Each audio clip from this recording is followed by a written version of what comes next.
Hi everyone! Welcome to my channel. For today's video, ituturo ko kung paano gumawa at maglagay ng YouTube channel art. So, alam ko marami nang gumawa ng tutorial na to, pero gusto ko lang siyang i-share sa mga hindi pa nakakaalam kung paano gawin ito.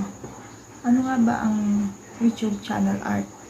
Kung si Facebook meron siyang cover photo, si YouTube naman meron siyang tinatawag na channel art. So, ito po yung gagawin natin tutorial ngayon. So, kung interesado ka sa video na to, just keep on watching. Model jump.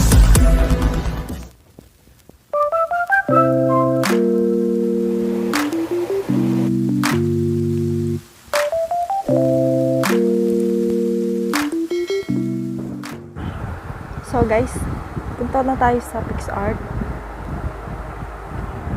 Then, hanap po kayo ng background.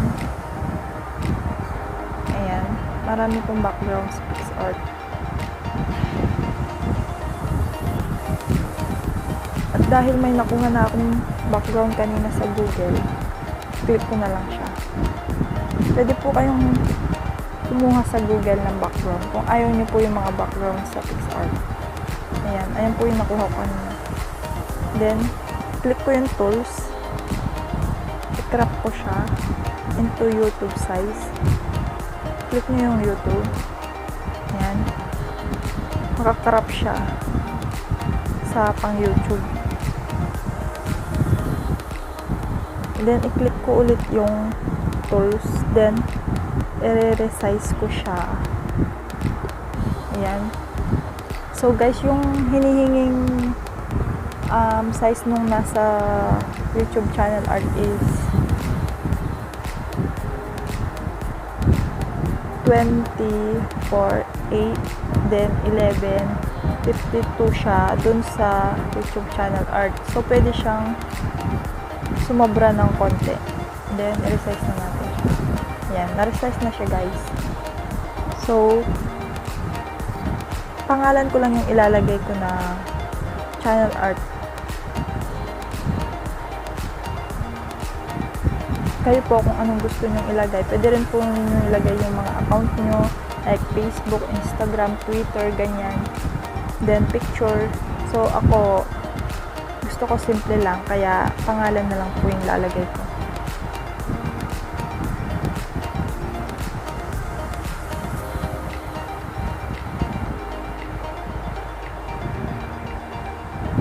Then, papalitan ko siya ng font. I-explore nyo lang yung mga button dyan sa ibaba. Kung para saan ba yan, para saan ba to. Kayo na pong bahala mag-explore para malaman nyo kung saan ba yung, para saan ba yung button na yan.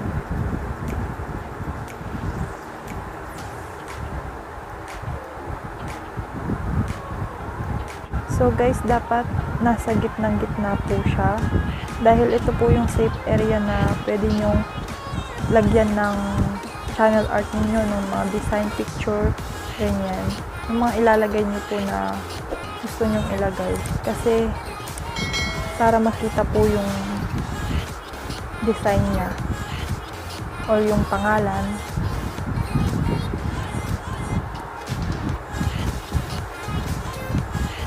Papalitan ko siya ng color.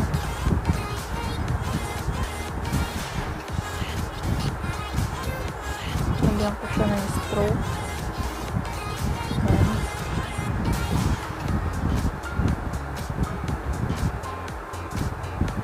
Pag po sumobra siya sa sa gitna, hindi po siya lilitaw kapag in-upload nyo po siya sa YouTube channel nyo.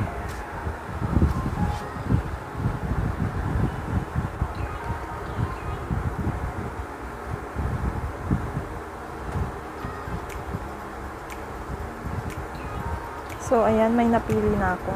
Ito na lang.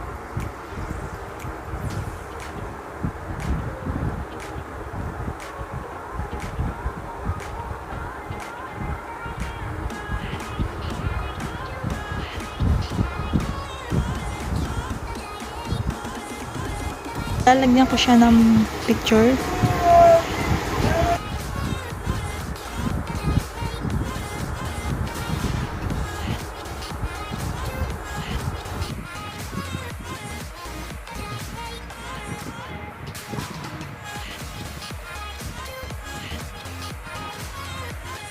multiply ko siya.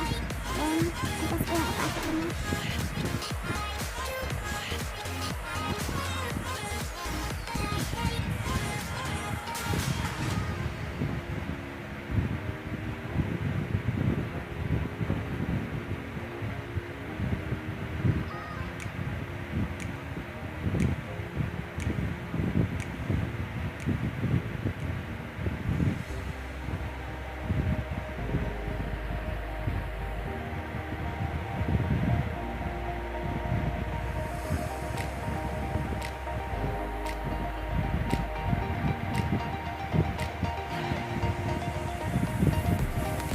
So, ayan, pwede na siya. Pwede na siguro yan. Then, check. Done.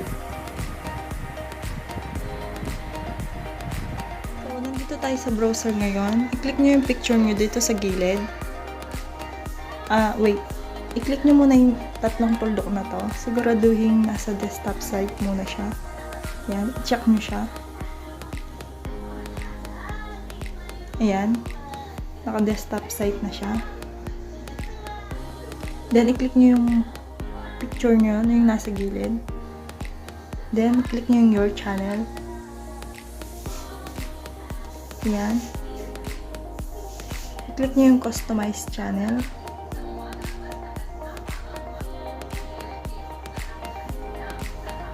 Ayan. May channel art na ako, so papalitan ko na lang siya niyan. I-click nyo yung parang lapis dito sa gilid. Ayan, may lalabas na edit links, edit channel art. So, i-click nyo yung edit channel art. Ayan. Dahil mag-upload tayo ng picture, select photo from your computer. Then, i-click nyo yung files. Ayan. Then, hanapin nyo yung ginawa nyong sa PixArt.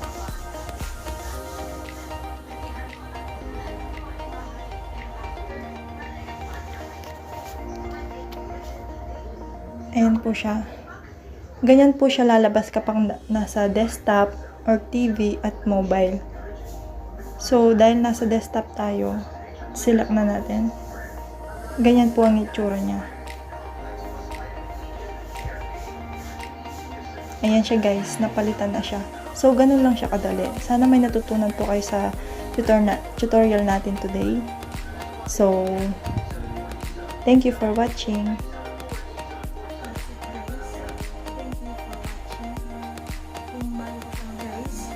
Thank you for watching. Kung bago ka pa lang sa ating channel, please don't forget to like and subscribe. Hit the notification bell for the update of my upcoming videos. If any suggestion or request, please comment down below.